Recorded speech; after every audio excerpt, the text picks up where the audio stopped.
This is a lesson on junctions. Now, a junction is where one plane meets another plane. It doesn't matter whether the plane is undercut at the edge of a carving or at an angle, whatever. One plane is meeting another plane, and that junction is very important to get right, to get clean and tidy. And I want to show you how this works. It's part of the overall picture of carving, where we look at surfaces and how we finish those off. We look at lines, outlines and so on, and how they flow within a carving. But the junctions often cause a lot of people problems. So grab yourself some wood, some tools, and let's look at junctions and how I carve them close up. Let's take a flat 1/2 inch 14mm gouge like this. The grip that I use for setting in, for doing junctions, is almost always this, what I call a high angle grip. So let's just go through this grip. It doesn't really matter how this hand is working, but you're gripping on the handle like this, and I've got fingers, the hand on the wood like this, and I'm holding it like so. You can hold it with your running in your fingers like this. It doesn't really matter, but the point is that the thumb is really important, and I'm pushing.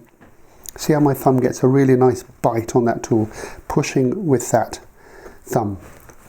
So the first exercise I want you to do is this. You literally take the corner, and you'll see why I keep corners on tools, and you're going to push it like this at an angle.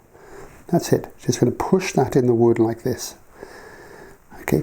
Then what you need to do is swap over, and you find the grip swaps a little bit. So we're now like this, and we're going to take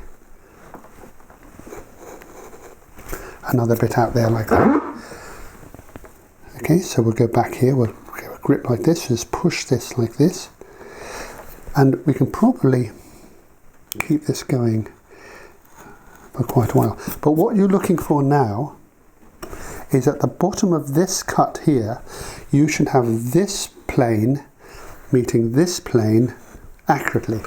So what this is doing, this is a very shallow angle, and it's almost as if you've got a knife, you see, except the handle is over here. So you've almost got a knife going along like that. So I'm using this corner as a knife, and I'm pushing it, and sometimes I can extend it. See how my hand comes down like this, or sometimes it's quite short, but there's this slicing cut like this, and being very flat I can make this straight, but a curved gouge will go round. But the exercise I want you to do is to make these little pushy cuts like this, so that you end up with a nice clean cut, so one isn't more than the other. So that's the idea. That's how that grip is working, with that thumb pushing. You can pull like this, but mostly I'm pushing with my thumb, controlling it, and in particular controlling the depth with this finger. Okay, so the depth is exactly where I want it. Okay, so practice that exercise first, and then let's have a look at how it works in practice in an actual carving.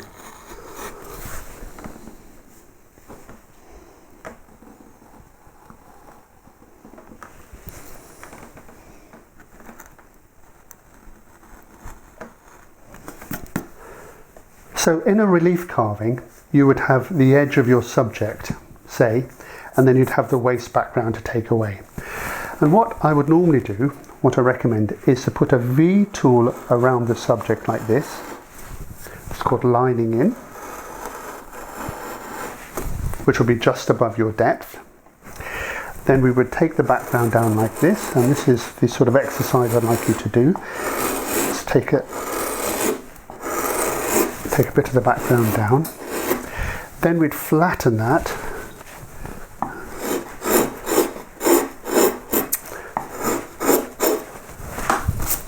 Like so.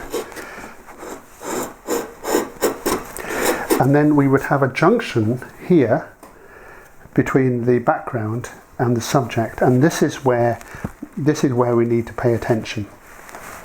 So create something like this. You can be quite quick, you don't have to worry about cleaning up particularly, because we're really focusing on what's happening here. Now, what I would do now is I'm slightly above the background here, but I would take my my flat gouge, say in this case, which would be actually probably a little bit bigger so you can see it. Okay, and I'm doing this pushing with my thumb. Okay, but I'm controlling the depth. You can see with just here with my fingers. I'm pushing it like this, or I might be pushing it with my thumb this way around. It doesn't matter. And what I'm trying to do is I'm going to put that corner very accurately on the background, and then I come in with this tool and I use this edge usually to just come along there and line that up. So what I'm trying to do is get this corner here matching this corner here.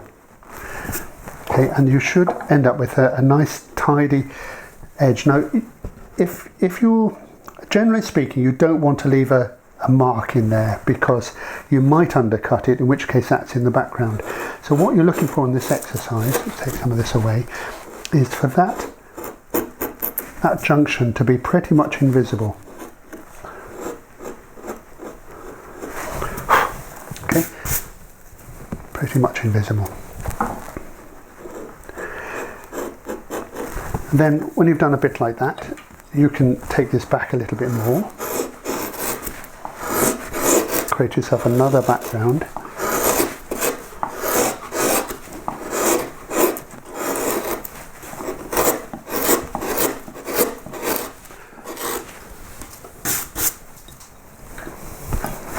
clean that up.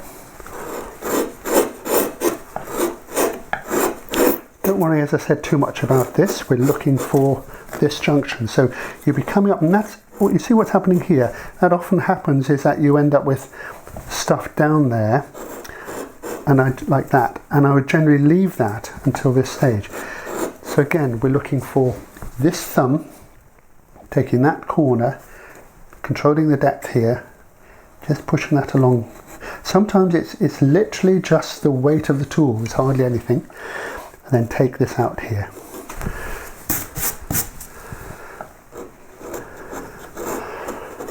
So there's the exercise, just work that way along, get that junction.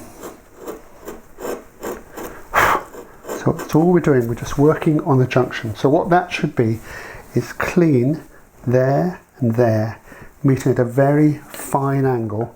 That's not stabbed here and not stabbed there. Sometimes you can stab in there, that's a deliberate thing, then you choose to do it. But otherwise we're looking for just a neat line.